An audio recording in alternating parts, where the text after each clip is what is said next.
Tá, então, boa tarde a todos, boa tarde a todas. Estamos dando continuidade aos nossos ciclos de formação do PIBID e UFESA, edição 2024. Inicialmente, gostaríamos de desejar boas-vindas e já nos desculparmos por esse pequeno atraso. Nós tivemos um pequeno problema com a conexão dos nossos intérpretes e para garantir a acessibilidade a essa fala de todos os surdos que integram o PIBID, a gente decidiu esperá-los e por oportuno já agradecemos ao Serviço de Intérprete de Libras do campus Caraúbas pela ação da nossa fala para Libras. Muito obrigado. Hoje, nesse nosso ciclo, teremos a palestra intitulada Letramento Digital para a Formação de Professores, e o evento será conduzido pelo professor doutor Silvio Araújo, que é especialista em formação docente e tecnologias educacionais, com a contribuição da professora doutora Leilane na preparação dos conteúdos. O professor Silvio possui graduação em Ciências da Computação pela Universidade Federal do Rio Grande do Norte, mestrado e doutorado em Sistemas e Computação também pela UFRN, tem experiência na área de ciência da computação, com ênfase em arquitetura de computadores e sistemas embarcados, e é professor da UFERSA desde 2009, atuando na graduação e na pós-graduação em ciências da computação. A palestra de hoje abordará os desafios e as possibilidades do letramento digital na prática pedagógica, além de tratar de estratégias que possam contribuir para a integração das tecnologias ao ensino de forma eficiente, de forma inclusiva, né? Esse evento já integra uma série de encontros que estão sendo promovidos pelo PIBID e o FERSA, com o objetivo de capacitar os participantes do programa e de fortalecer as ações de formação docente desenvolvidas no mesmo. Então, contamos com a presença de todos aqui no YouTube, né, de supervisores, professores, coordenadores de área, bolsistas. Sejam todos muito bem-vindos. E os que nos acompanham pelo YouTube. Agradecemos muitíssimo ao professor Silvio, à professora Leilane, pela disponibilidade em contribuir com o nosso programa, com mais essa ação. Passamos a fala ao professor Silvio, que conduzirá a reflexão nesta tarde. Obrigado, professor Silvio. Lhe passamos a fala. Muito obrigado pela apresentação, Ananias. Obrigado aos intérpretes que estão aqui e ao nosso aluno que está ajudando na transmissão, né? Primeiro saber aqui do pessoal, eu estou com um olho no peixe, outro no gato, tá, pessoal? Então, também estou acompanhando aqui a transmissão. Hoje, felizmente, está funcionando, né? O chat, então, por favor, dê um feedback aí se estão nos ouvindo bem, se está tudo ok. Se vocês conseguem ver o intérprete também bem, se a transmissão está boa, vamos ter essa interação inicial aqui, né? O pessoal está dizendo aí de onde veio, né? De que núcleo faz parte. Estou acompanhando aqui no chat. Tem um pouquinho de atraso, né? Olha aí, está aparecendo um montão de 5 coraçõezinhos. Estou entendendo que está tudo ok.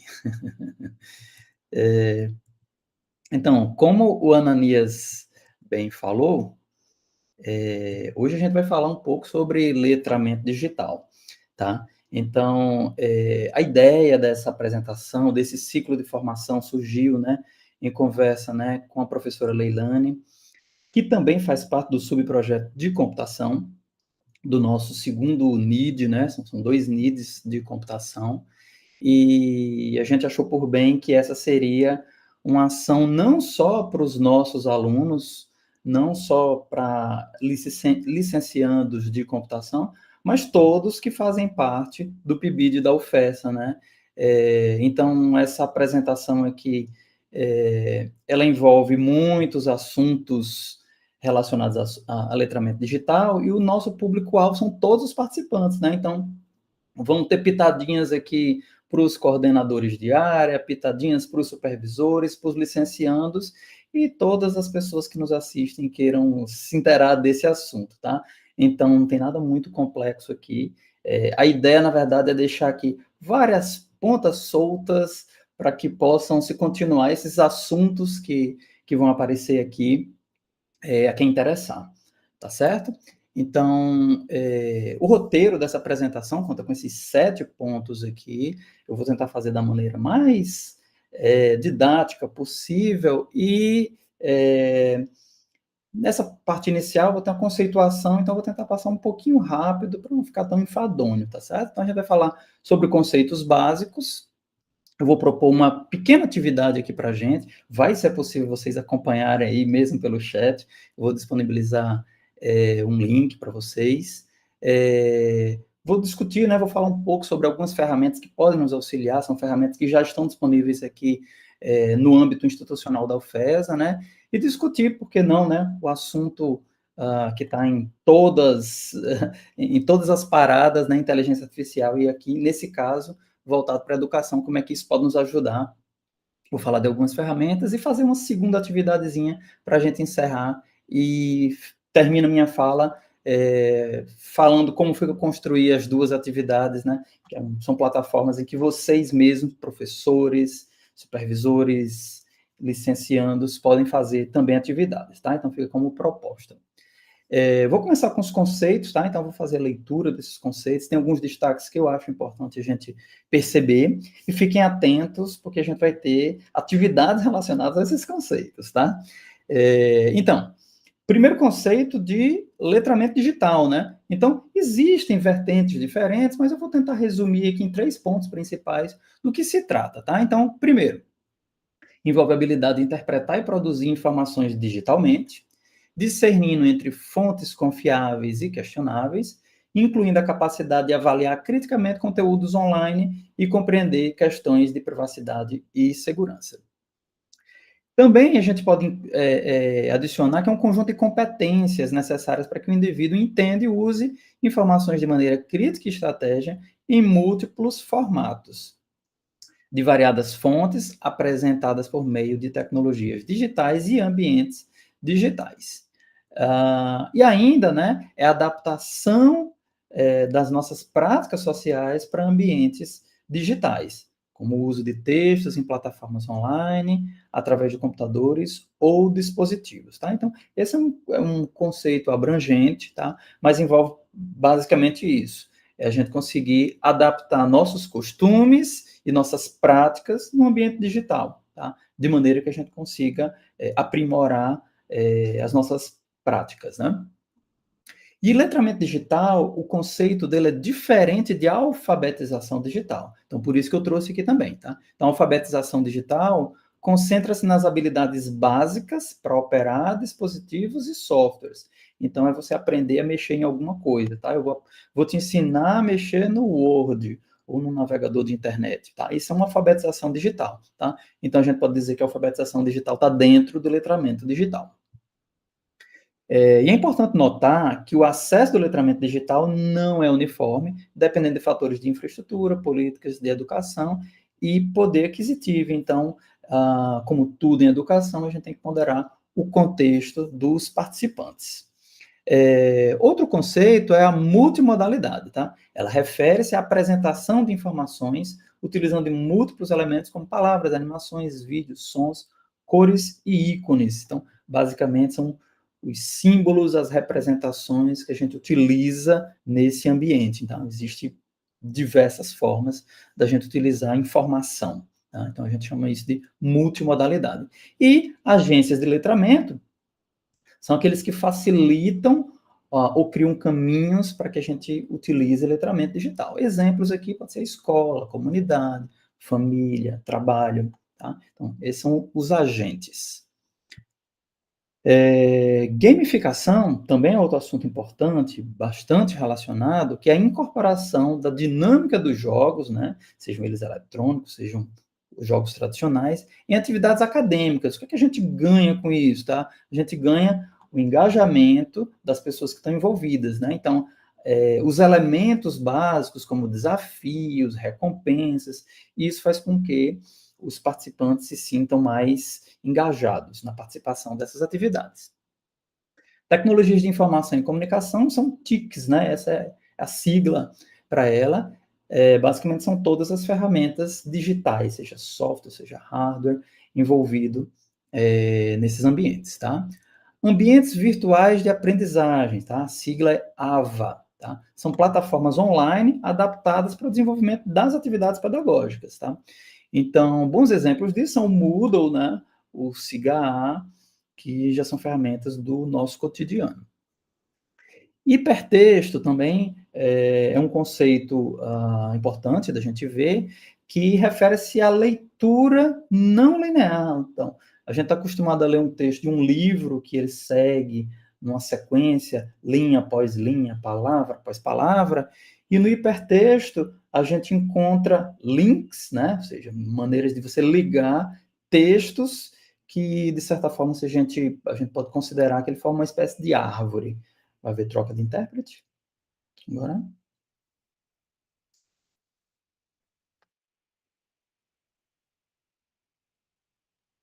Posso continuar?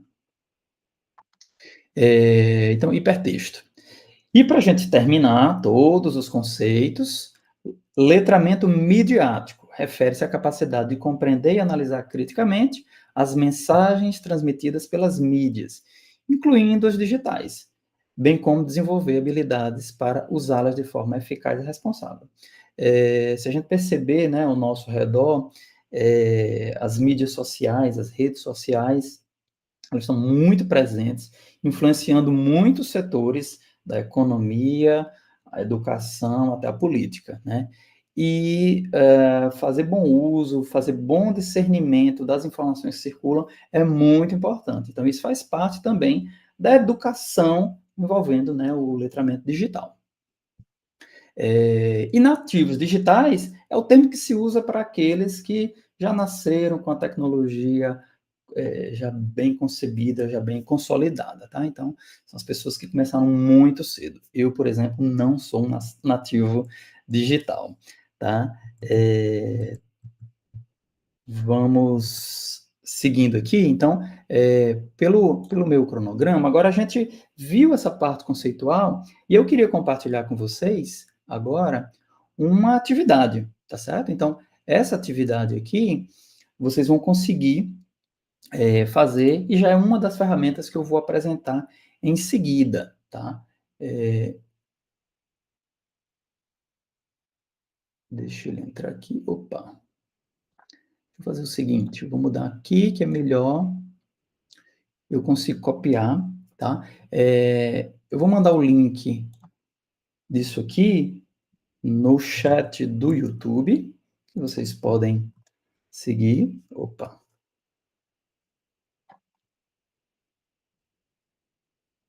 Copiar.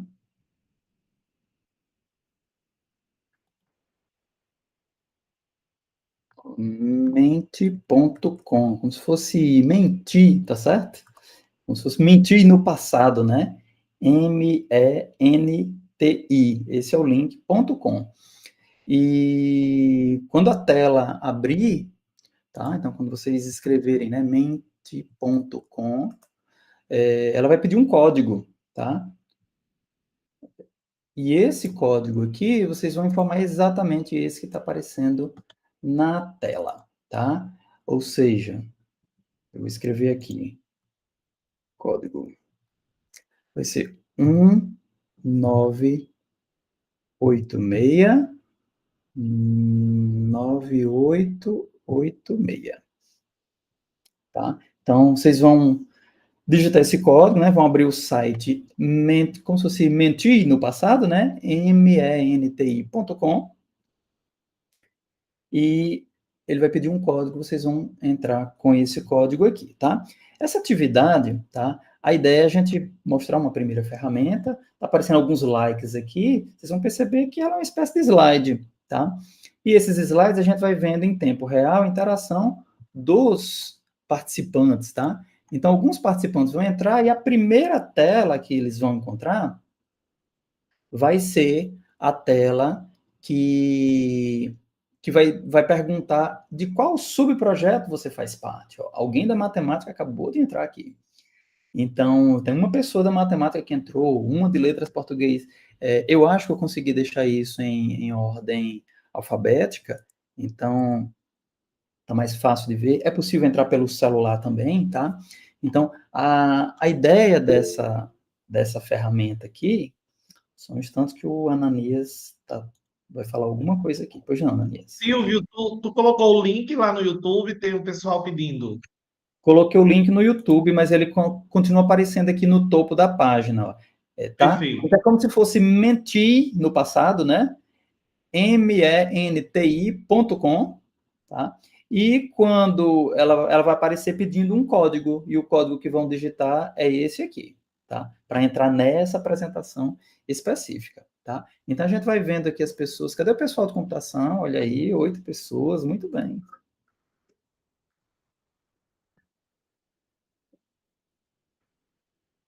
As pessoas podem ir entrando à medida que a gente está aqui apresentando, tá? E aí, em seguida, eu vou apresentar um questionário, tá? Antes disso, tá? Vocês vão responder perguntas que não têm resposta correta, né? Que é, por exemplo, que eles chamam isso de survey, né? Então, que projeto você faz parte? Então, uma espécie de resposta aberta, né? Então, você vai dizer de onde faz parte.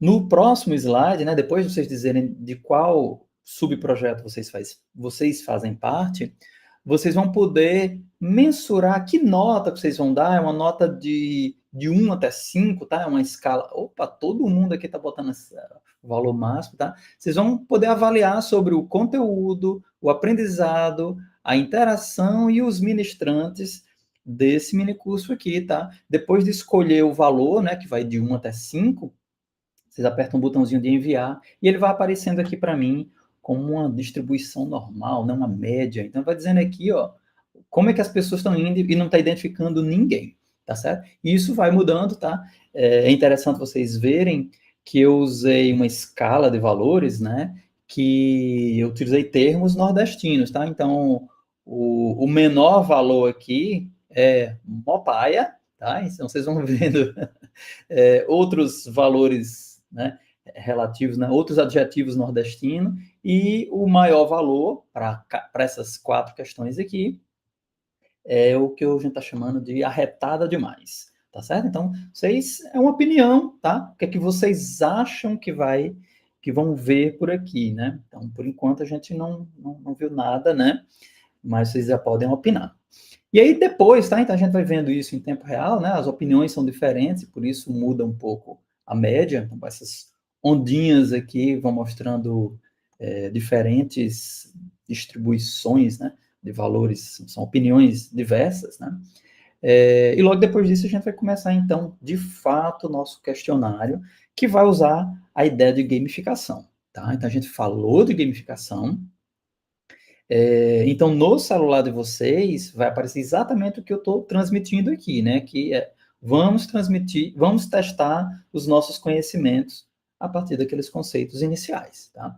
Então, nesse ponto aqui, eles vão, olha aí, as pessoas vão entrando, já vão colocando nome e um ícone, ó, fica bem divertido, a gente vai vendo isso aqui. Temos 70 participantes aqui, olha aí, bastante gente.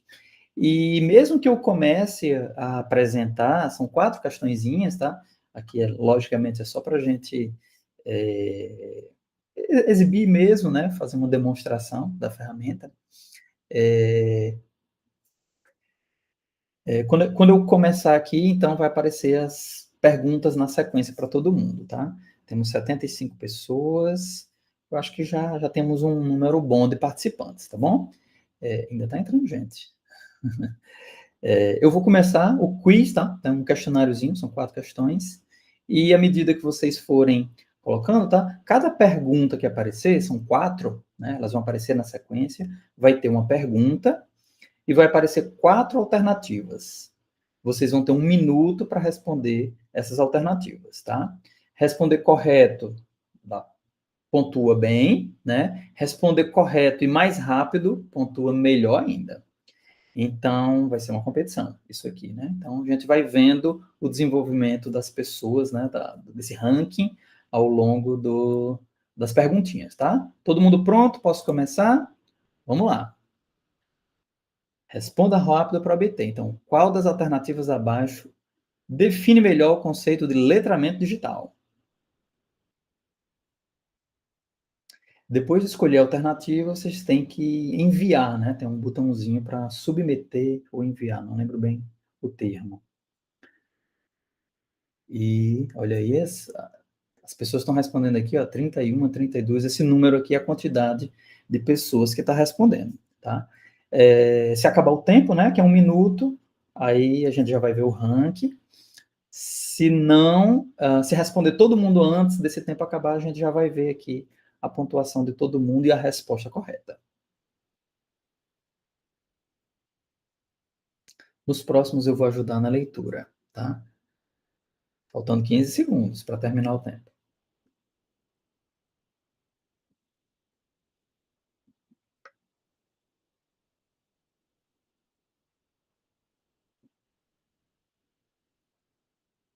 Tempo encerrado. Olha aí.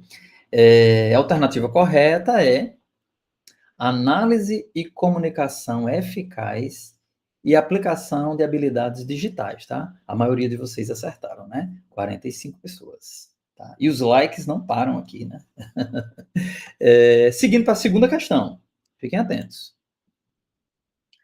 Sim, então, ó, aí ele mostra um ranking aqui pra gente, a gente vê que em primeiríssimo lugar tá o João, com 948 pontos, empatado com o Grok, tá? Foram os mais rápidos, né? Eles acertaram a mesma coisa, mas foram mais rápidos, por exemplo, do que o Rodrigo Alexandre, Fê, eu, e assim por diante, tá? Então, quem quiser aparecer no ranking aqui, seja rápido. Vamos para a segunda questão. Agora vocês aprenderam, já podemos seguir. Segunda questão. Qual das alternativas não representa um desafio para a integração do letramento digital na educação?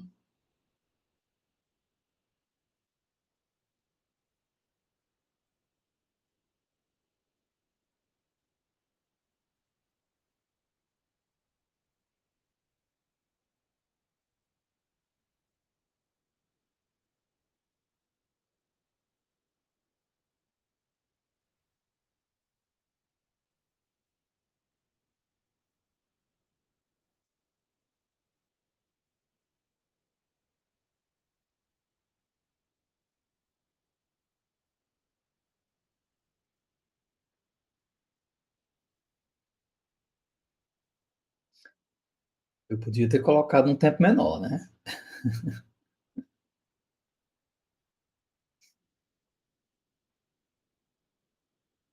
5 segundos para encerrar.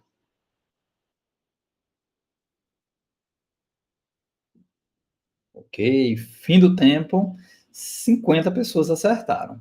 Então, aqui era a alternativa que não representa desafio, né? Então, a falta de interesse de estudantes em utilizar tecnologias digitais, né? A gente sabe que os estudantes são bem interessados nisso, né? Então, isso, de fato, não é o nosso maior desafio do letramento digital. Vamos para o ranking. Olha aí, teve mudança. O Croc, né? Groc, não, Croc, né? Continua na frente, não, mudou, caiu, o Croc veio para quarto lugar. E Fê, não sei se é a Fê, se é o Fê, está em primeiro lugar. Vamos seguindo. Terceira questão. Todo mundo pronto? Temos 82 participantes. Terceira é a penúltima. Qual das habilidades não é considerada essencial para o letramento digital?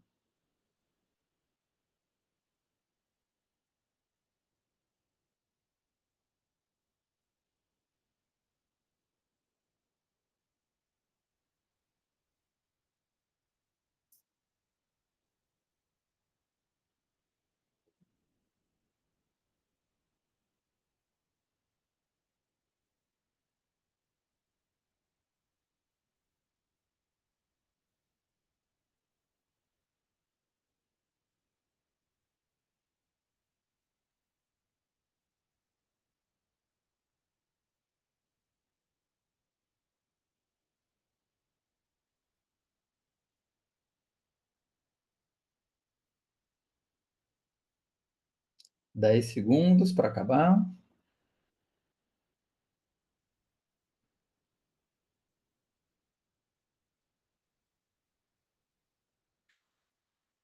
Acabou o tempo. 51 pessoas acertaram, tá? Então, o que a gente não acha que é essencial para letramento digital é memorizar comandos, né? De atalhos de programa de computador. Não é essa a intenção, né? E vamos ver o ranking.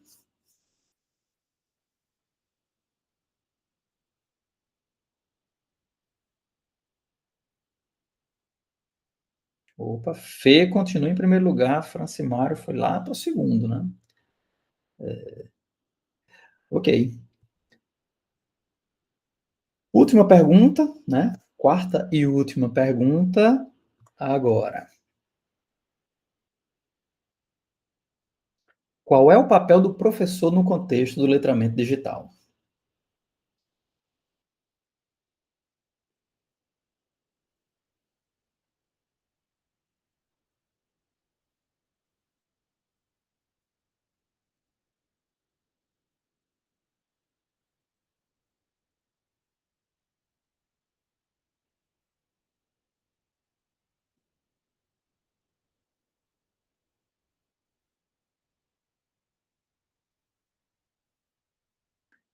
30 segundos para encerrar.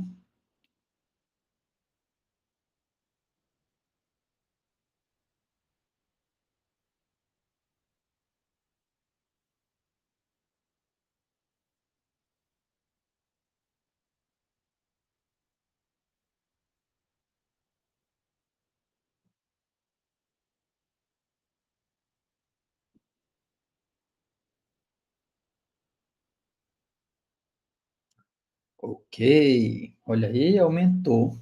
61 pessoas acertaram, né? Então, o papel do professor é facilitar o processo de aprendizagem, adaptando as ferramentas digitais. Então, vamos ver o nosso ranking final. Nacimário passou, foi?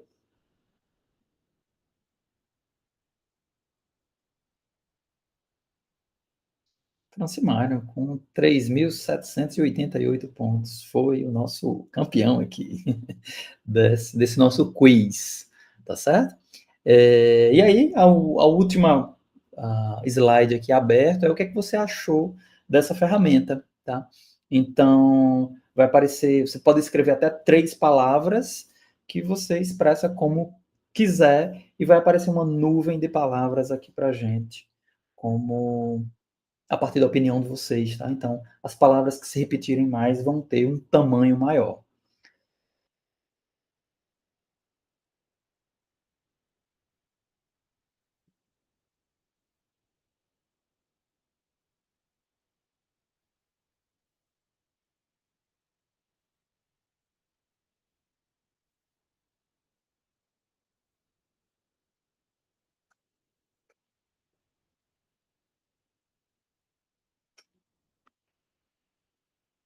Olha aí, temos mais de 90 respostas. E as palavras que mais se destacam aqui é ótima, boa, interessante, legal, que são as palavras mais frequentes, né? Então, elas aparecem maiores que as menos frequentes, tá? Então, essa é uma nuvem de palavras bem legal para a gente ter uma ideia geral, né? O público. Ok, pessoal? Então, essa ferramenta se chama Mentimeter, né? Então, ela permite a gente construir slides interativos, né, com atividades, facilita bastante a gamificação, tá? Então, chegando no terceiro ponto, é falar sobre ferramentas de produtividade. E eu escolhi mostrar, tá, as ferramentas do Google, tá? O Google, inclusive, tem nesse link que está disponível aqui, esses slides vão ficar disponíveis para vocês, tá? Ele chama de workspace, tá? O espaço de trabalho para educação, tá? Então, eles têm um espaço voltado ali. Inclusive, é o que as universidades têm feito, é contratado, né, esse serviço, né, de workspace, em que já tem diversas dessas ferramentas integradas. É o caso da UFESA, por exemplo. tá? Então, aqui tem um resuminho dessas ferramentas e onde é que elas se enquadram, tá? Então, a gente tem aqui ferramentas que facilitam a colaboração para desenvolvimento de documentos, apresentações, planilhas, formulários, documentos voltados para produtividade no sentido educacional, né? Então, o Google Sala de Aula é um AVA, né? Um ambiente virtual de aprendizagem, onde você pode criar atividades, colocar alunos, criar uma agenda própria, tá? Tem uma série de coisas ali.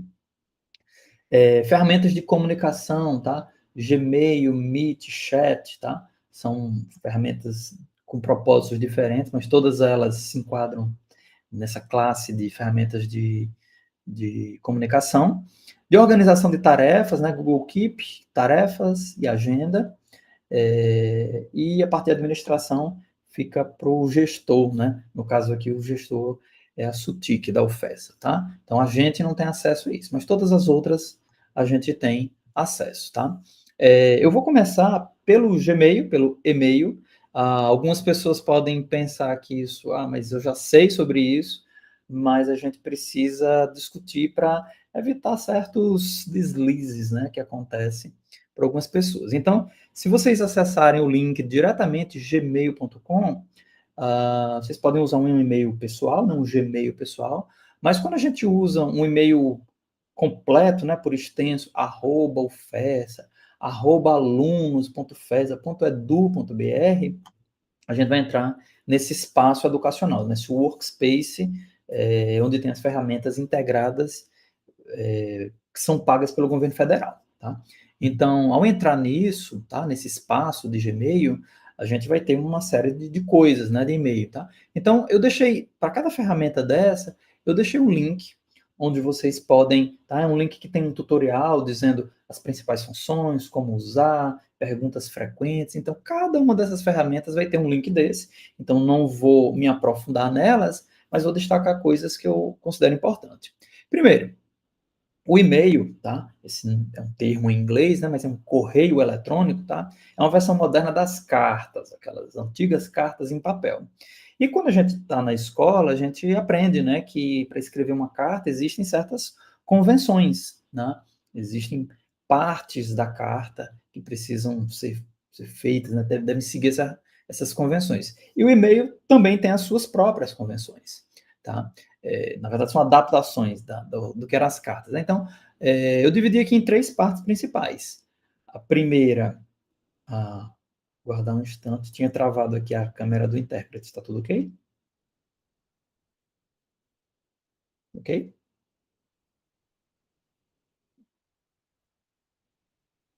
Aguarda um pouquinho que vai trocar de intérprete, porque para mim está bem aqui, mas para você não está, né? Está travado? Caiu.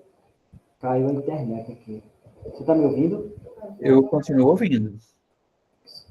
Mas está travado ainda? A imagem? Eu continuo ouvindo e vendo o intérprete. Mas está vendo bem agora? Pronto, Não, podemos voltar.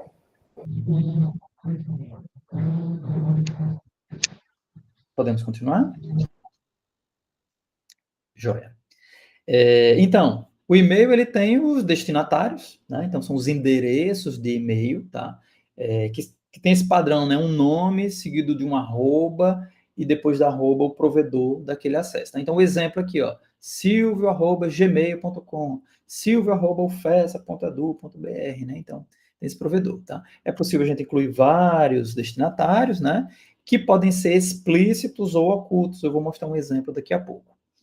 Depois do destinatário, a gente tem o assunto daquela mensagem. Então, é uma forma breve de dizer do que é que se trata, sem muitos detalhes. E o corpo da mensagem, onde a gente escreve por inteiro a nossa mensagem ali. E aí eu quero destacar aqui com formalismo adequado. Ou seja, se você não conhece uma pessoa, você trata com o máximo de formalidade, né? Se apresentando, dizendo o motivo da tua mensagem. Se é para alguém que você tem intimidade, você já pode falar no seu tom que é costumeiro, né? Falar com aquela pessoa. E nas mensagens você pode incluir textos com alguma formatação, links, imagens, anexos. É permitido inclui várias coisas, né? Aqui está um exemplo, tá? Imagine que eu estava tentando enviar uma mensagem para o Ananias, tá? Então, está dizendo aqui que é Ananias. Então, aqui eu estou usando o Gmail da UFESA, né? Então, quando eu escrevo, ele já coloca o nome completo dele, mas eu escrevi Ananias, eu não sei se é .silva, @UFESA, e o restante, tá? Eu estou fazendo uma cópia dessa mensagem para a Leilane, tá? Então, a Leilane, que hoje, infelizmente, não está presente aqui, por questões de saúde, né? Quando receber essa mensagem, ela sabe que eu mandei para o Ananias, e o Ananias também vai saber que eu mandei para a Leilane, tá? Mas existe uma cópia oculta aqui, que é a coordenação. Quem lê esse e-mail aqui normalmente é o Mário, tá? Então, o Mário também vai receber a mensagem, ele vai saber que os destinatários foram Ananias e Joelma, Leilane, mas ninguém vai saber que o Mário recebeu, porque ele é uma cópia oculta. Então, esse CCO é uma cópia oculta do destinatário, tá? Então, primeira coisa sobre os destinatários. Segundo, é o assunto, tá? Então, percebe que é uma linha aqui, a gente tenta ser breve, bem objetivo do que é que se trata, tá? Então, dizendo aqui, isso é um teste, tá? Por exemplo, tá? E depois aqui, eu venho com o texto, o corpo da mensagem vem aqui, tá? E aí eu vou escrever, tá? Então, digamos aqui que eu precisasse usar alguma formalidade. Então, eu me dirijo a quem que eu estou falando, prezado coordenador institucional em exercício, tá? Me apresento, né? Digo os meus motivos e termino agradecendo, né? De maneira adequada ali, tá? Então, aqui eu usei um formalismo que era adequado para a ocasião. Se vocês perceberem, aqui na parte inferior, vai existir alguns botõezinhos, tá? Você pode fazer alguma formatação no texto, deixar em negrito, itálico, com alguma cor diferente. Existe esse botãozinho de clipe aqui, que ele serve para anexar, ou seja, incluir arquivos à mensagem, tá? Então, por que eu estou falando disso que parece tão óbvio, tá? Às vezes a gente recebe mensagens sem assunto. Então, sem assunto, a gente não sabe do que se trata. Então, o destinatário pode até escolher não abrir, né? Outra coisa, outro deslize que pode acontecer é a pessoa escrever completamente a mensagem aqui, onde deveria ser o assunto, tá? Então, fica todo o texto num espaço aqui que é pequeno e todo o espaço que era destinado à mensagem fica em branco, tá? Então, saber usar adequadamente é importante, tá certo? Vou seguindo aqui. Depois eu dou uma pausa aqui para ver se tem alguma dúvida de vocês, tá? Então, dentro do Gmail, tá? Então, quando vocês acessam o Gmail, tem esse ícone aqui, com esses pontinhos, que a gente clica e tem diversos atalhos para as demais ferramentas, tá? Eu vou mostrar aqui no meu. Então, o meu Gmail está aqui, os atalhos estão aqui, então eu posso acessar outras coisas, Drive, documentos, planilha e etc. Tá? Então, a primeira delas foi o Gmail, né? Eu falei. A segunda ferramenta de comunicação é o Google Chat, tá? O Google Chat, ele é semelhante ao WhatsApp, que a gente já está acostumado a enviar mensagens instantâneas, né? Então, essas mensagens são rápidas, são curtas, né? A gente já está acostumado a isso. Mas é uma comunicação assíncrona, ainda assim, tá? Então, eu envio e não necessariamente o destinatário vai ver naquele instante, né? Então, a gente também tem que se educar nesse sentido e saber que mensagens assim você envia e o destinatário responde quando puder. Como é que a gente pode acessar o Google Chat? A gente pode ir por aquele atalho dentro do Gmail, pode ir direto pelo link chat.google.com para acessar direto no navegador de internet, ou pode instalar o aplicativo Google Chat na loja de celulares aqui, tá? Então, eu tenho aqui um print da minha tela de celular, tá? Quando eu estava instalando o Google Chat no meu celular, tá? Então, quando a gente está usando o ambiente da UFES, a gente já tem acesso direto a esse chat, tá? Quando está usando o e-mail pessoal, aí você precisa instalar o aplicativo, dar autorização. Onde é que a gente acha de maneira fácil, tá? Então, quando eu estou dentro do meu e-mail, tá aqui, eu tenho um segundo botãozinho aqui que se chama chat, tá? Então, eu consigo ir diretamente para lá. Quando eu estou olhando para o meu e-mail no celular, tá? O meu Gmail do celular, as minhas mensagens estão aqui, eu estava lendo a mensagem do meu NID, tá? E eu tinha aqui, o botãozinho do meio é esse chat também. Então, quando eu clico aqui, vai aparecer essa tela aqui para vocês. Tá? No computador ela aparece mais ou menos assim, tá? Então, eu tenho um espaço para escrever, eu tenho os participantes, eu tenho um espaço onde eu vejo o que é que foi compartilhado, as tarefas, tá? E tem algumas outras coisas aqui, como emojis, GIF, né? Enviar arquivo, áudio, enfim, tá? E no celular, o aspecto é esse, tá? Então, eles têm funcionalidades bem parecidas, com alguma adaptação por causa do formato da tela. Agora, voltando, me direcionando aqui para os coordenadores, né, de área. Nós todos já fazemos parte de um espaço desse do Google Chat, criado pela coordenação institucional do nosso PIBID. E cada um de nós, como coordenador de área, pode criar o seu próprio espaço também, tá? Então, resolvi mostrar aqui, então, quando a gente acessa essa parte do chat aqui, clicando nesse botão novo chat, vai aparecer essas opções aqui, tá? Então, a gente pode escolher a opção criar um espaço, e aí a gente pode adicionar os participantes, vai trocar o intérprete, né?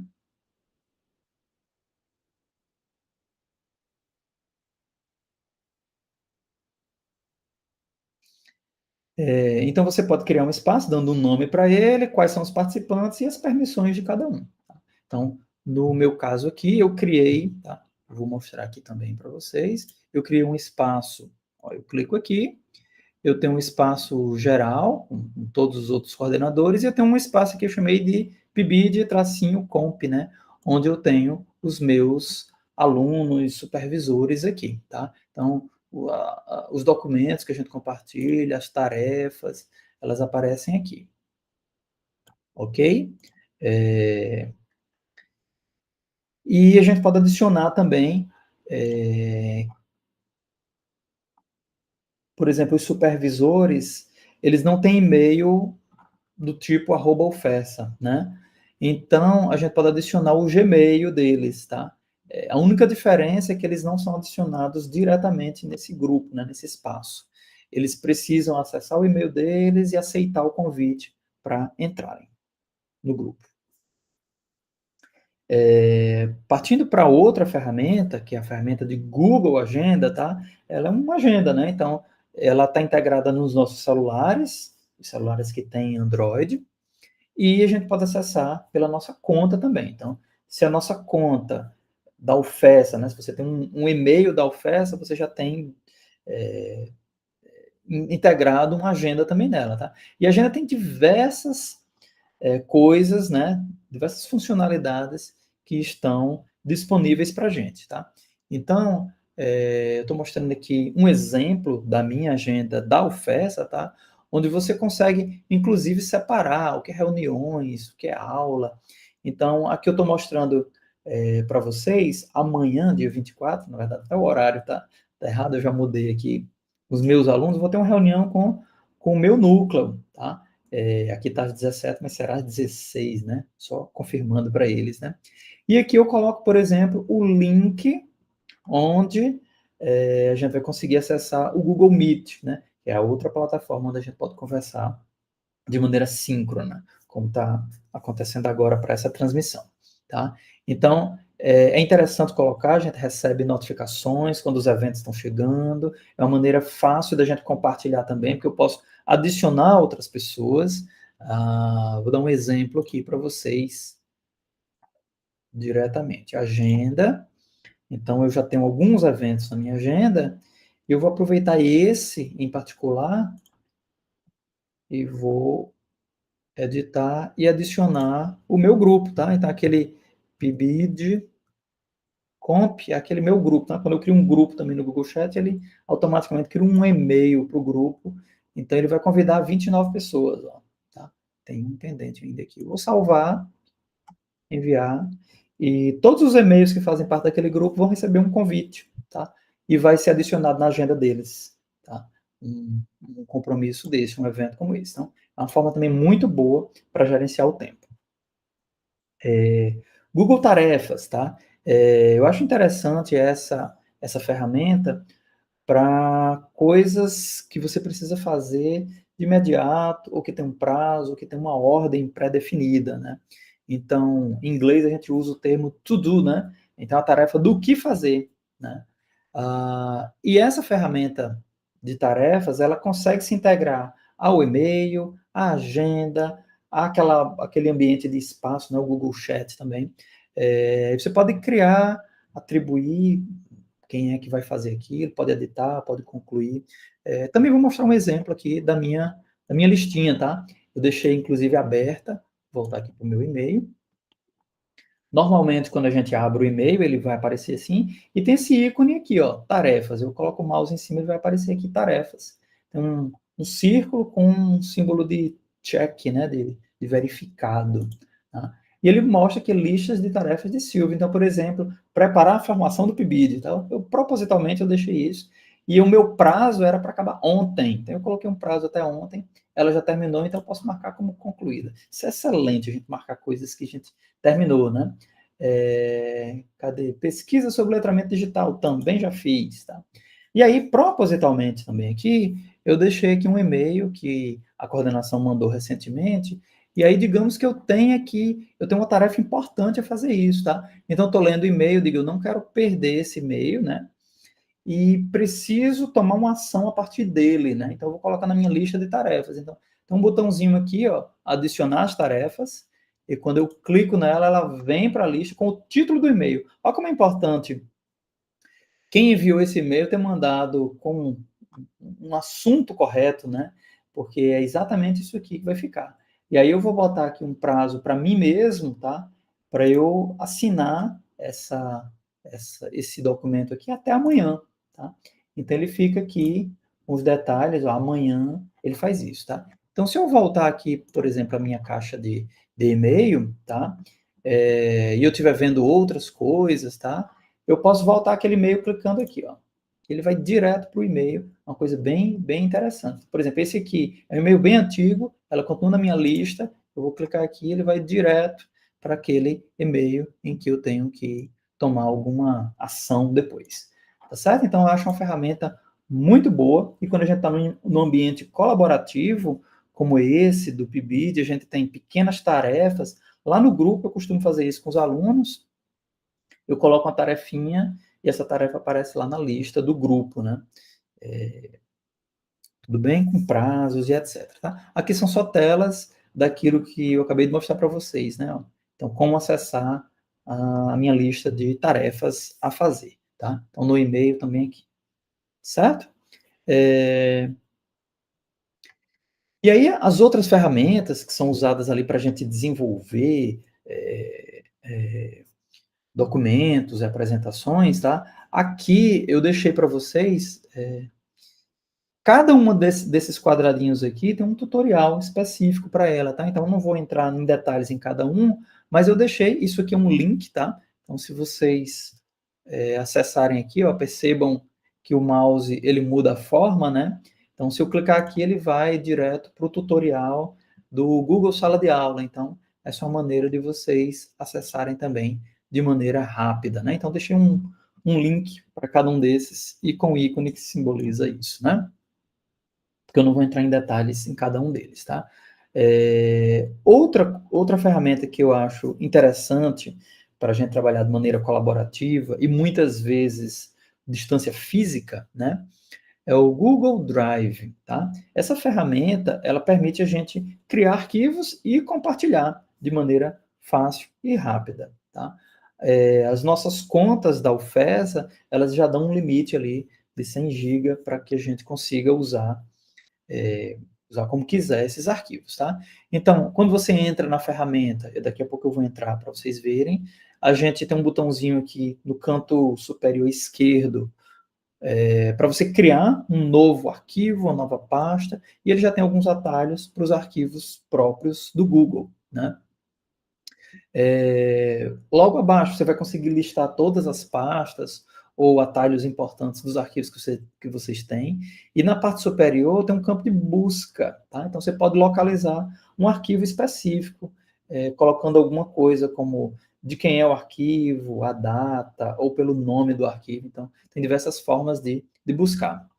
Em cada arquivo, em cada pasta que vocês tiverem ali, vocês vão conseguir compartilhar facilmente, sempre a partir desse ícone onde tem aqui como se fosse uma pessoa, né? Um personagem, e um símbolozinho de mais, né? Adicionar alguém que consiga ver isso, tá? Individualmente, em cada arquivo, você ainda tem esse ícone de 3 pontinhos para ações rápidas, tá? Você pode renomear, mover o arquivo, compartilhar, ok? Então, vou mostrar aqui rapidamente. O Google Drive tem essa cara, você tem aqui a parte de buscar, aí tem diversas opções aqui do que buscar. Aqui tem atalhos, por exemplo, do meu Drive, drives que compartilharam comigo, tá? Então, eu vou direto aqui para o PIBID, que é o que nos interessa, tá? Então, tem um montão de coisa, mas eu criei uma pasta que eu estou compartilhando com Leilani, que é formação, letramento digital. Então, tem essa apresentação que a gente está vendo agora, está aqui, tá? Um roteiro que a gente construiu juntos, tá? E alguns exemplos aqui que eu vou mostrar para vocês, tá? Então, por exemplo, se eu estou nessa pastinha aqui e eu se eu clico nesse botão novo, eu posso criar aqui pastas, documentos, eu vou clicar aqui num documento e ele vai dizer aqui que vai ser criado e compartilhado com todos que têm acesso a essa pasta, tá? Então, esse documento aqui eu posso dar um nome de teste, tá? E eu vou, olá, isso é um teste, tá? Só para a gente ver, tá? Quando eu fechar aqui, esse arquivo vai passar a existir, eu posso, ó, teste, tá? E quando eu clico nele, tem esses ícones aqui, ó, que eu posso compartilhar diretamente com alguém. Quando eu vou compartilhar com alguém, ó, nesse caso aqui, ele já está compartilhado com Leilani, porque a gente compartilha a mesma pasta, e ela está com permissão de editora, então ela pode modificar o meu arquivo como quiser, mas eu posso mudar essa permissão aqui para ser só leitora, ou comentar, inserir comentário, daqui a pouco eu mostro isso.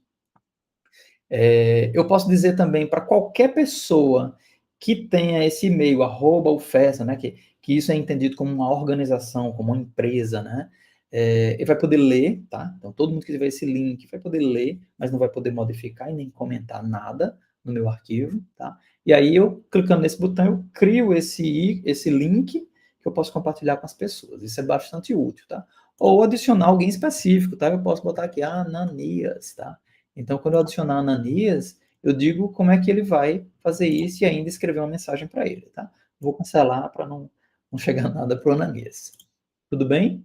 Então, esse é o Google Drive, né? Então, eu posso colocar arquivos de diversos tipos, mas posso incluir aqueles que eu crio na própria plataforma do Google.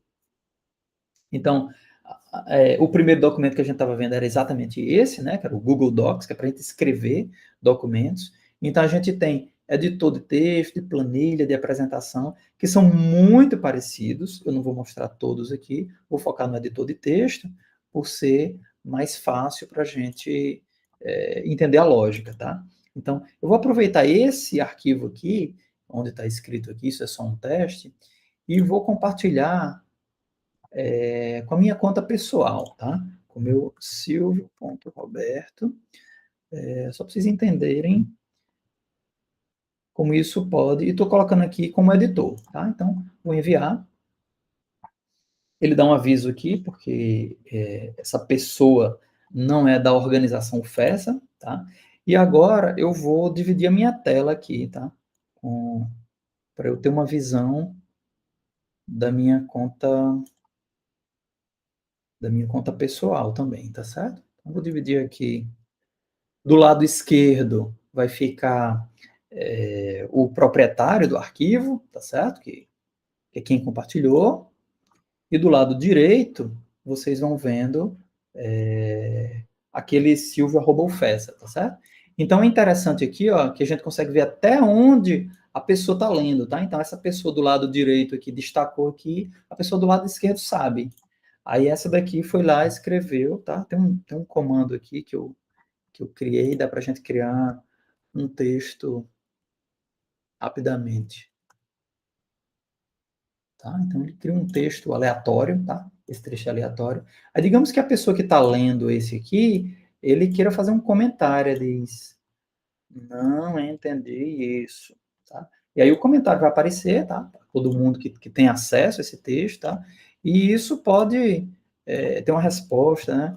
Isso é uma explicação de tá? Ele responde aqui.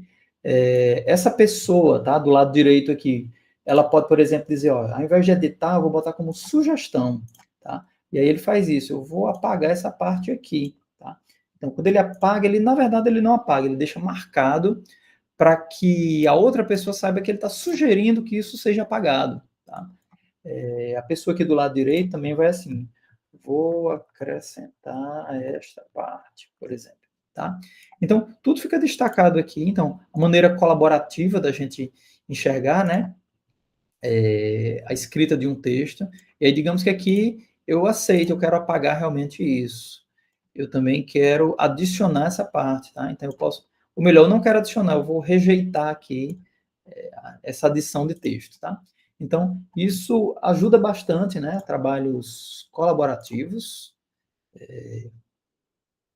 Vou voltar aqui para a tela para ver o que é que vocês estão vendo. Então, nos demais tipos de documentos também é possível fazer isso, tá? Então, adiantar aqui. Então, Google Forms são formulários, né? Então, formulários web, né? Formulários eletrônicos, onde é possível a gente, por exemplo, criar atividades, né? Essas atividades, elas podem ser perguntas de múltipla escolha, perguntas de verdadeiro ou falso, vai fazer essa substituição, né? Do intérprete.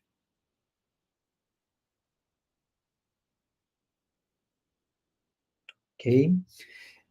Então, dá para fazer perguntas abertas, né? Ou seja, uma pergunta com resposta curta, resposta longa. Então, é bem interessante, tá? Acredito que todo mundo já deve ter usado, tá? Então, ele é um tipo de arquivo que a gente pode criar lá no Google Drive também. Você pode gerenciar o acesso dele, ou seja, quem é que pode acessar esse formulário? São só pessoas da organização FESA, ou seja, @ofesa.edu.br, ou qualquer outra pessoa. Você pode restringir quando que ele vai escrever, tá? Então, aqui, ó, são as configurações, né? Como é que você vai restringir aqui? A pessoa pode responder mais de uma vez. Todo mundo que for responder precisa se identificar como com o e-mail. Se a pessoa, né, se uma das opções que você colocou no formulário é para ele fazer upload de arquivo, né, ou seja, ele incluir, anexar arquivos, você pode dizer o tamanho ou o tipo do arquivo, tá? E claro, depois que você faz o formulário, você tem que criar esse link, né, para que você distribua, que é a forma de acesso dos participantes, tá? E depois, obviamente, depois que todo mundo estiver respondendo, o dono, o proprietário desse formulário aqui, pode verificar as respostas, tá? Então, esse aqui foi um formulário que eu fiz com os meus alunos, eles iam responder quem queria comprar a camiseta, eu tinha aqui 6 respostas, e aqui ele já dá um atalho para você levar as respostas que estão aqui para uma planilha, no que o Google chama de Google Planilhas ou Google Sheets, né? Então, é um outro tipo de arquivo do próprio Google, tá? Então, essa é a parte mais das ferramentas que estão integradas ali, que podem auxiliar. Eu vou dar uma olhadinha aqui no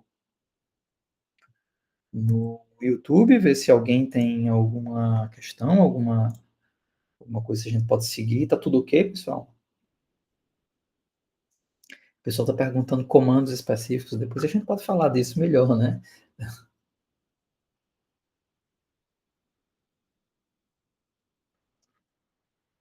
Ok?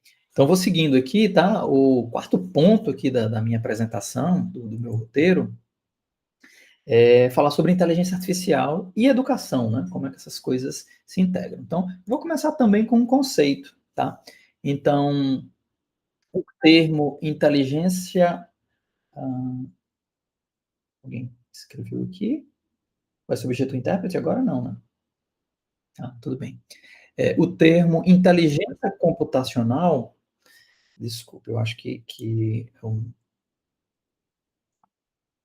barulhinho aqui, mas enfim. Deixa eu voltar para cá. O termo inteligência computacional foi cunhado pelo cientista Alan Turing, né? Ele é um matemático genial, que, na minha opinião, ele está no mesmo panteão de Einstein, Marie Curie, tá? Então, ele é considerado o pai da computação, da inteligência artificial, e ele sofreu duramente aí por intransigências da política inglesa da época, ele é um inglês, né? Sofreu bastante preconceito, morreu cedo, muito provavelmente por causa disso. E ele falava de assuntos que hoje a gente está vivendo na prática, tá? Então ele estava muito à frente do seu tempo. Então, em 1950, ele ele escreveu um artigo, né, com esse título aqui, e ele descreveu um teste que depois, né, mais tarde ficaria conhecido como teste de Turing, tá? Em homenagem a ele. Obviamente que ele não usou esse nome, mas nesse teste ele sugeria que seria possível a gente construir uma máquina que pudesse ser tão inteligente que durante uma conversa por texto, um ser humano não ia conseguir distinguir se ele estava falando com um humano ou uma máquina, tá? Então, isso é o que ele consideraria um nível máximo de inteligência das máquinas, né? Já que ele já estava começando a falar sobre inteligência computacional desde 1947, tá? Então, de certa forma, ele também é o pai da inteligência artificial, que foi quando começou a se discutir sobre esses assuntos, tá? Então, atualmente, tá? A gente pode considerar, tá? Um conceito talvez simples para todos entenderem é que a inteligência artificial é considerada uma área da ciência da computação, mas de fato ela é interdisciplinar, pois ela envolve matemática, principalmente álgebra linear e cálculo, estatística e muita inspiração na biologia, psicologia e linguística, tá? Então, de fato, tem diversas disciplinas que são utilizadas, seus conceitos são utilizados aqui para que a gente desenvolva os sistemas de inteligência artificial. E aí, um outro conceito que eu obtive da internet, eu vou compartilhar com vocês, é esse aqui, ó. A inteligência artificial, tá? O termo, né, IA, daqui para frente a gente vai usar esse, tá? É a capacidade de máquinas aprenderem, raciocinarem e tomarem decisões de forma autônoma, simulando comportamentos inteligentes que antes eram exclusivos dos seres humanos. É como ensinar um computador a pensar e agir de maneira similar a nós, resolvendo problemas e realizando tarefas complexas. Quem definiu isso, tá? E está correto, tá? Foi o Google Gemini, tá? Que é uma máquina, tá? É um software de inteligência artificial onde eu pedi para ela definir inteligência artificial para esse meu público aqui, que eram de professores que não era da área de computação, que estaria nessa formação aqui, tá? Então ela deu essa definição aqui. E o que eu gostaria de destacar é como ela falou como humano de fato, tá? Então ela diz assim, é como ensinar um computador a pensar e agir de maneira similar a nós, tá? Então ela respondeu como se fosse um humano respondendo, tá? Então tem muita gente até que discute se essas ferramentas de inteligência artificial, de conversação que temos hoje, elas já passariam no teste de Turing, tá? Tem muita discussão sobre isso. A gente não vai entrar por esse viés nesse momento, nessa discussão, tá? Mas uma coisa que a gente tem que deixar muito clara é que a IA, né, a inteligência artificial, é uma ferramenta para a gente nos ajudar, né, para auxiliar os professores, e não tem como substituir a interação humana, tá? Então ela consegue ajudar em muita coisa, mas ela de fato não é humana, tá? É uma emulação.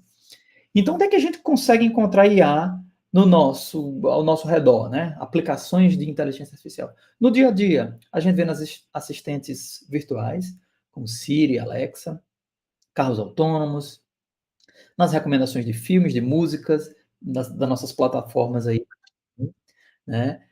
Nos chatbots, né? Como o ChatGPT, próprio Gemini, que eu comentei há pouco. E aplicações na educação, elas servem para quê? Para personalizar o aprendizado, automatizar tarefas, criar materiais educacionais e fornecer feedbacks aos alunos, tá? Tem diversos benefícios e muitos desafios também na utilização de IA na educação, tá? Então, primeiro deles, né? A gente pode melhorar a eficiência e fazer uma personalização de acesso ao conhecimento, tá? Melhorar a eficiência do acesso ao conhecimento, né? E ser mais adequado para cada público. No entanto, né, a necessidade de investimento em infraestrutura e também a importância da ética, tá? É muito importante para que a IA seja, de fato, uma ferramenta útil e democrática e inclusiva, tá? E aí, eu trouxe para vocês aqui 4 formas, tá, em que a inteligência artificial pode ser classificada de acordo com o seu funcionamento. Por quê? Porque muita gente, como se popularizou muito o ChatGPT e os similares, muita gente que não conhece essa área da computação, nessa área multidisciplinar, acredita que IA é ChatGPT, elas são sinônimos. E não é, tá? Existem diversas formas de se desenvolver inteligência artificial. Então, eu trouxe 4 classificações. A primeira delas é tudo baseado no funcionamento dela, né? A primeira dela é baseada em regras, tá? Então, é um funcionamento que vai seguindo uma sequência de regras, tá? Então, essa imagem ilustra bem, está em inglês, né? Mas são caminhos, tá? Que um programa pode decidir. Se tomar essa decisão, vá por esse caminho. Se não, vá por esse outro, tá? E a partir disso, dá para criar diversas ramificações para saídas ou respostas diferentes, tá? Então, esse é o modelo mais primitivo, né? Antigamente se chamava de sistemas especialistas, tá? A gente tem modelos hoje chama de árvores de decisão, por causa desse formato, tá? E um exemplo disso seria, por exemplo, um sistema de diagnóstico médico, tá? Onde a gente pode ir perguntando cada sintoma tem esses sintomas? Sim, então baseado nessa resposta tem um outro tipo de sintoma que pode derivar dali, tá? Então, uma sequência de sintomas pode chegar num diagnóstico, por exemplo, que seja muito bem conhecido, tá? A segunda classificação é o que a gente chama de aprendizado de máquina. O aprendizado de máquina é você permitir que um programa aprenda por exemplos, tá? Então, ao invés de você programar de maneira explícita, você dá exemplos e ele consegue distinguir os padrões que tem ali, tá? Então, esse tipo de inteligência artificial, de abordagem de IA, acontece muito, por exemplo, nos nossos sistemas de recomendação, tá? Então, quando você está ali assistindo um filme desse, talvez você goste desse outro filme, tá? Porque ele consegue perceber algumas características ali daquilo que você viu, tá? E ele indica outro que muitas vezes ele acerta, tá? Porque ele é baseado em descobrir padrões. Ok. Já tô me encaminhando para o final mesmo, tá, Ananias? Então, aprendizado profundo é uma maneira mais, é uma sofisticação do aprendizado de máquina ali, tá? Então, é uma representação baseada em redes neurais biológicas, né?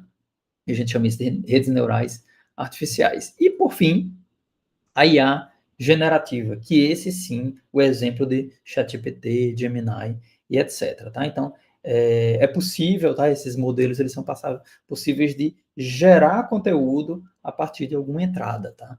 do usuário. Tá? Então, esses modelos, eles utilizam por trás dele uma coisa que a gente chama de LLM, são modelos grandes de linguagem, que são representações de informações ou de conhecimento de maneira numérica, tá?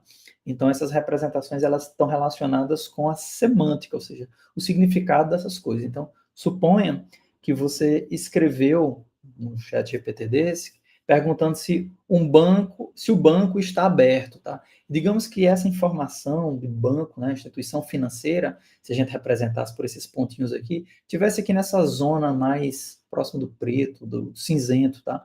Então, quando eu falasse em instituições financeiras, ele ia encontrar também aqui próximo a isso, tá? De outra forma, se eu falasse se o banco da praça é azul, o banco da praça estaria muito mais próximo de Cadeira, por exemplo, que estaria numa outra região aqui.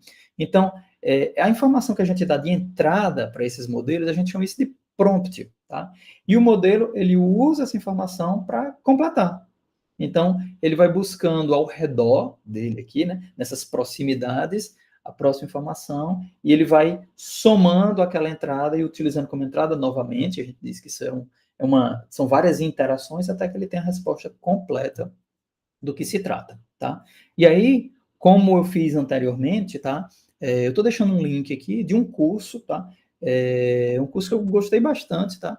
Que o Google oferece, é um curso gratuito, ele chama de IA Generativa para Educadores, tá? Então, ele fala, tá?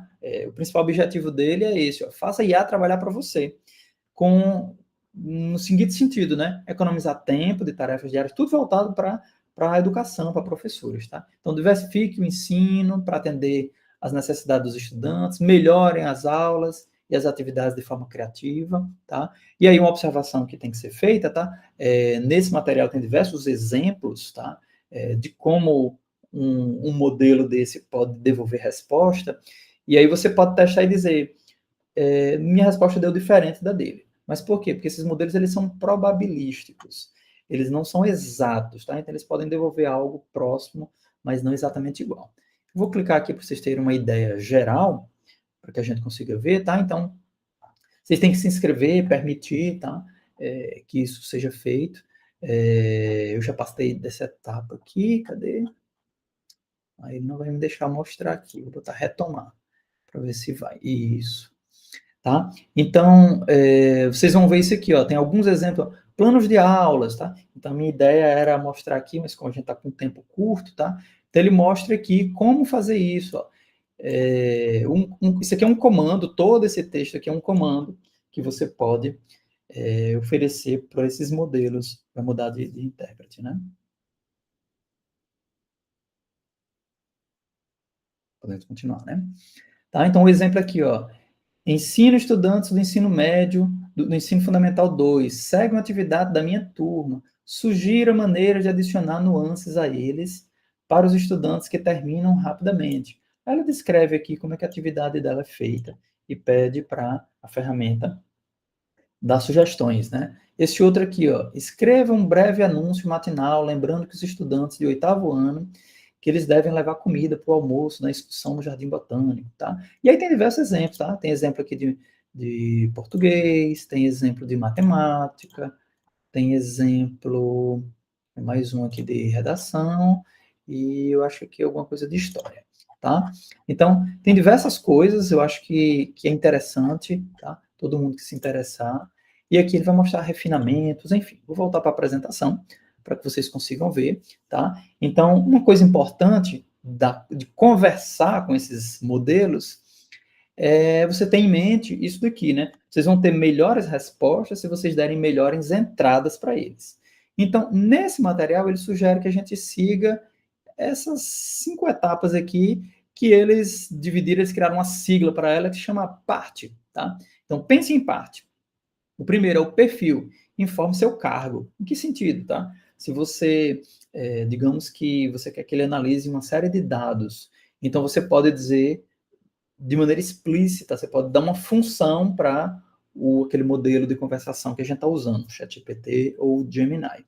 Por exemplo, você é um analista de dados sênior, ou seja, com muita experiência, né? Aí defina o seu alvo, né? Seu objetivo é analisar os dados que eu estou anexando nessa tabela.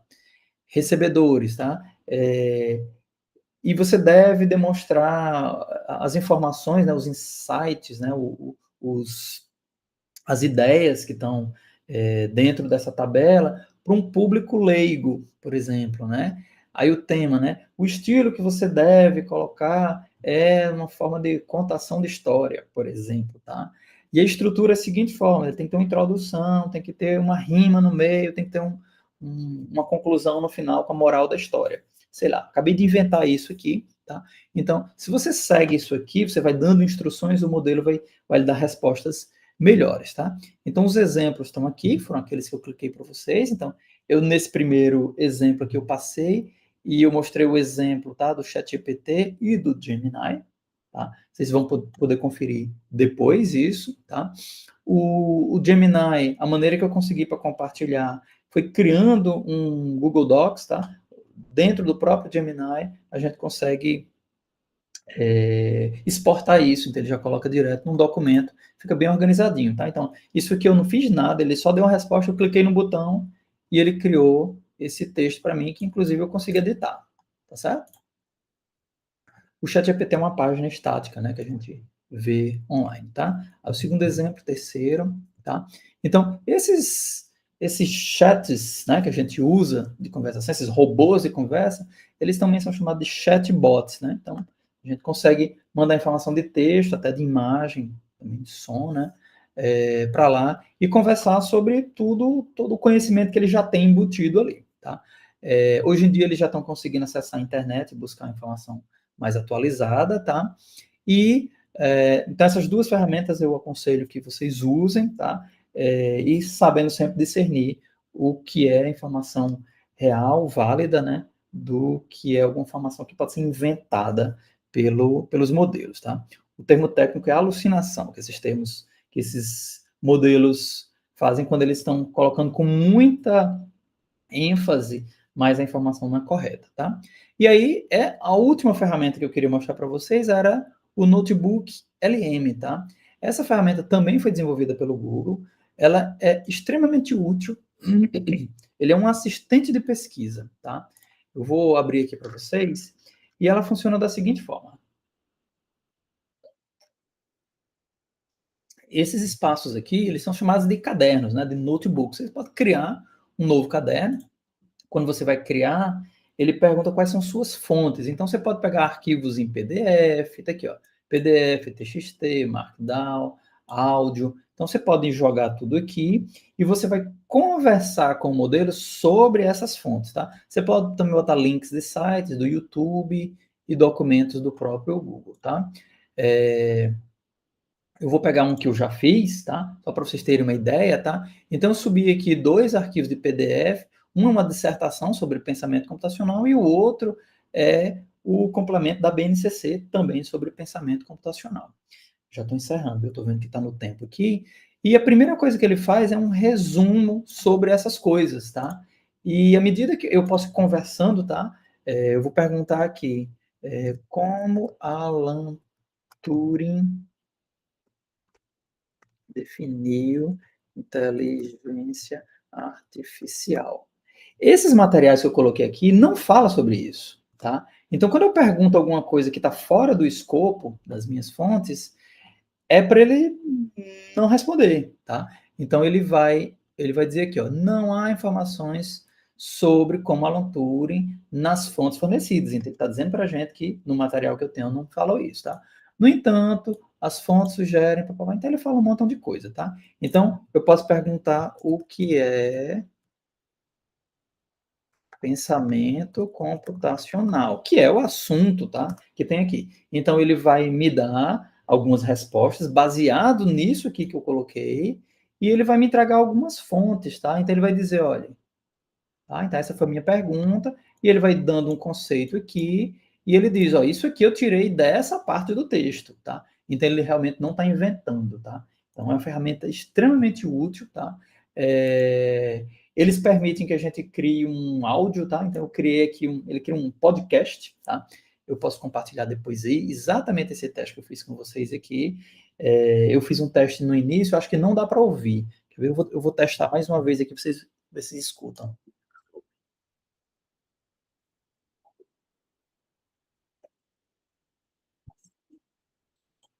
Não dá para ouvir, né? Tá. Então, isso aqui... Não. Ok, tá? Então, depois, do jeito que eu fiz um resumo aqui, ele vai criar como se fosse 2 pessoas num podcast falando também uma maneira interessante de obter informações, tá? Então, é uma ferramenta extremamente útil, está disponível para nós todos ali, certo? Está ali. Aqui tem algumas dicas de como usar essa ferramenta, ok? E aí aqui a gente teria a nossa segunda atividade, mas eu vou só demonstrar para vocês, porque a gente já está estourando o tempo, então não vai dar tempo vocês fazerem, tá? Que é do segundo ambiente que eu estou colocando aqui como possível forma de vocês apresentarem. Então, o que é que eu fiz? Eu peguei daqueles materiais, incluí palavra-chave e definição, E criei isso aqui. Então, isso aqui vocês conseguem compartilhar também, como eu coloquei lá no slide, tá? E ele cria um joguinho, tá? Inclusive tem uma musiquinha, um sonzinho. Deixa eu colocar aqui em tela cheia, tá? Então, aqui, ó, tá contando o tempo e ele vai mostrar pra gente, né? O aluno, né? O participante vai ter que encaixar. Ó. Ferramenta de comunicação instantânea semelhante ao WhatsApp. Espero que vocês lembrem, né? Que é Google Chat. Ferramenta de comunicação para enviar mensagens, correio eletrônico, Gmail, chatbot, ChatGPT e Gemini. Ferramenta de organização para criar eventos, Google Agenda. Eu vou errar um de propósito, tá? Então, comando aqui seria prompt, mas eu vou botar inteligência artificial. E a área multidisciplinar seria inteligência artificial, vou botar prompt. Eu vou botar enviar respostas, ele vai checando aqui o que é que eu acertei e o que é que eu errei, tá? E como só tinha uma atividade, ele termina aqui, né? Poderia ter mais outros, e eu poderia ir para o ranking aqui e colocar meu nome, tá? Para aparecer no ranking, tá? Então aqui eu estou em primeiro lugar porque eu não concorri com ninguém, né? Todo mundo está aqui. Uma coisa que eu acho muito interessante dessa ferramenta é que eu posso pegar esses mesmos dados e criar uma forma diferente, tá?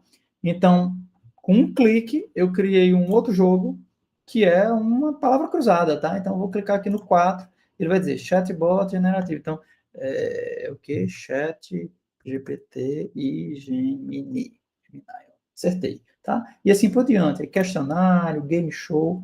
Então, são ferramentas muito úteis, tem um montão de exemplos aqui, ó. Vocês podem aproveitar pessoas que deixaram público, tá? Então, eu vi aqui que tem atividades de matemática, de inglês, de geografia, de biologia, tem uma série de atividades, tá? Tem limitações para a gente usar aqui como no plano público, no plano sem pagar, né? Plano gratuito. Ele mostra aqui quais são as limitações, ó, dá para criar 3 atividades. Aquele outro dos slides, a gente também tem limitação, tá? Tá aqui, ó, a gente consegue fazer uma limitação de 50 participantes, mas uma vez por mês você pode fazer de maneira limitada. Então, hoje eu já estourei a minha cota mensal, né, com vocês. E ele diz aqui o que é que dá para fazer, tá? Então, tem um monte de coisa. Vocês vão ter que explorar. Ele dá exemplos também aqui, ó, o que é que significa cada um. Aqui são os tipos de coisas que tem, mas basicamente ele vai acrescentando slides, tá certo? E os slides, como vocês viram lá no começo da apresentação, ó, poderia ter aqui, adicionar um novo slide, e de que tipo, ó. Aí tem perguntas, tem uma série de coisas, tá? Então, para a gente encerrar, algumas referências que podem ser úteis sobre os assuntos, e tem muitos links ali, de todas as ferramentas que eu coloquei aqui para vocês, certo? Então, agradeço muito os intérpretes, agradeço a audiência que está aqui, o Ananias, o nosso aluno que também está aqui no apoio. E é isso, estou à disposição. Não sei se tem alguma pergunta aí da Pepeia. Diga lá, Ananias. Oi, Silvio, obrigado pela sua fala tão importante, né, para todos nós, e especialmente que nos deixa assim muito aguçados a pensar em determinadas estratégias, né, a pensar em determinados procedimentos que podem ser aplicados às nossas salas de aula, à nossa prática como professor, como estudante, como pesquisador, né? É interessante essa reflexão, porque há, de fato, todo um mundo que, por vezes, é muito desconhecido por algumas pessoas, né? Às vezes, alguns conseguem dominar algumas ferramentas, mas, por vezes, passa a ser um mundo bastante desconhecido para alguns, né? E você trouxe isso para todos nós de modo muito didático, de modo muito leve, sobretudo, mostrando que não se trata de um mundo distante, né? Mas que o letramento digital ele precisa ser uma realidade para todos nós, e é muito possível desde que a gente faça algum investimento nisso, né? Desde que a gente consiga investir nisso. Há muitos comentários no chat elogiando sua fala, parabenizando pela fala, com agradecimentos, né? E a gente reforça tanto os parabéns quanto o agradecimento pela fala, né? Acho que a gente teve um final de tarde muito rico. Pelo menos eu notei aqui alguns aplicativos até que eu desconhecia, né? E já salvei a informação para poder começar a fazer uso, né? Esse do notebook KLM, por exemplo, eu não usava essa ferramenta, né? Mas já está aberto aqui, eu já estava fazendo testes. E é isso que a gente precisa fazer, né? Esses momentos de formação, eles, no fim, têm essa finalidade. Tanto de nos fazer refletir sobre alguns conceitos que são basilares à nossa prática docente, mas, sobretudo, permitir que a gente possa refletir a respeito de como as experiências colocadas aqui pelos colegas podem ser replicadas, podem ser transformadas ou adaptadas aos nossos espaços de trabalho, né? Então, a gente agradece ao Silvio, agradece a Leilane, que infelizmente não pôde estar conosco, como informou o professor, né? Muito obrigado, Silvio. Pode falar. E só para acrescentar, né, a discussão, de fato, era da gente trazer à tona o que é letramento digital, né? Então, percebe que a gente colocou dois conceitos lá no começo e eu disse assim, fiz questão de dizer que eles poderiam se confundir e, na verdade, um está dentro do outro, né? Que a alfabetização digital seria, por exemplo, hoje a gente vai aprender a usar o notebook LM, e aí vamos explorar todas as funcionalidades, né? Não era o propósito hoje, né? Mas sim trazer essa reflexão, saber que existe isso, né? E como eu disse lá no começo, né? Aqui eu deixo, de fato, várias pontinhas, tá? Soltas, vamos dizer assim, várias fagulhas, né? Que podem ser exploradas, principalmente pelo pessoal da computação, né? Para capacitação em determinada ferramenta, né? Que aí isso sim seria uma alfabetização digital daquela ferramenta, né? Então, eu queria deixar essa mensagem final e dizer o seguinte, né, que as ferramentas, elas nos auxiliam, nessas ferramentas digitais, de muitas formas, né? Então, hoje a gente está aqui, sabe-se lá em quantos pontos do nosso estado e talvez até fora do nosso estado que a gente está atingindo hoje, graças a isso, né? Então, a gente precisa de infraestrutura, infelizmente não chega a todos, né? Mas ainda bem que a gente está evoluindo nesse sentido, né? Mas nada vai substituir a interação humana e a nossa capacidade ali de discernir e de ser criativo, né? Apesar da gente ter muitas emulações, né? Quando a gente vê ali a inteligência artificial fazendo coisas incríveis, essa última ferramenta que eu falei para vocês, eu sugiro que todo mundo vá fuçar nela, porque é uma excelente forma de aprender, tá? Então, dentro dos meus notebooks ali, só para dar um exemplo, né, eu fui convidado para participar de um projeto de pesquisa que a gente vai submeter, tá? De uma área das ciências agrárias, não é a minha área, tá? E eu tinha que aprender sobre um determinado fungo, e eu não sei nada sobre aquilo, tá? E aí eu achei alguns trabalhos e a ferramenta foi me dizendo o que tinha ali de mais importante. Eu aprendi o básico que era necessário para mim naquele momento, tá? Então, o que eu tenho a dizer para vocês é que o seguinte, essas ferramentas elas estão para ajudar, auxiliar, elas não estão fazendo o nosso trabalho. Elas não vão escrever o trabalho por nós, elas não vão fazer as interpretações por nós, mas elas podem ser atalhos importantes para coisas que são chatas, né?